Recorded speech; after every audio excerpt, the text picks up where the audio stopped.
तुमच्या विचारांना दिशा देणारा आणि सत्य मांडणारा आवाज, अस्तित्वाचे बोल. न्यूजमध्ये आपलं स्वागत आहे.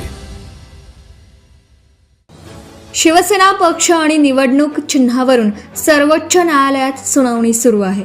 एकनाथ शिंदे यांच्या नेतृत्वाखालील आमदारांना अपात्र न ठरवण्याचा विधानसभा अध्यक्षांचा निर्णय आणि शिंदे गटालाच अधिकृत शिवसेना मानण्याच्या निर्णयाला उद्धव ठाकरे गटाने सर्वोच्च न्यायालयात आव्हान दिलं आहे.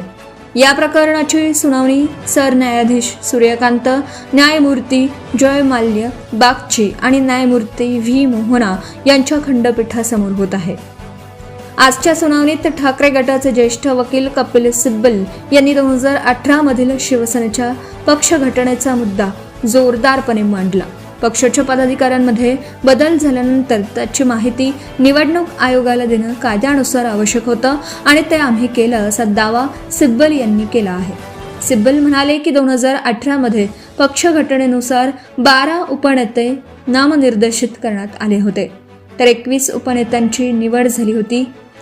या सगळ्याची माहिती निवडणूक आयोगाला देण्यात आली होती. संबंधित कागदपत्रांवर 4 एप्रिल 2018 रोजीचा निवडणूक आयोगाचा अधिकृत शिक्का आणि स्वाक्षरी असल्याचंही त्यांनी न्यायालयाच्या निदर्शनास आणून दिलं.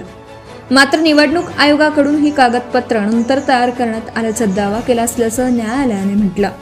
यावर सिब्बल यांनी संताप व्यक्त करत या कागदपत्रांवर निवडणूक आयोगाचाच शिक्का आहे, ही कागदपत्र बनावट किंवा नंतर तयार केली असतील तर आयोगाने आमच्यावर कायदेशीर कारवाई करावी असा थेट सवाल केला.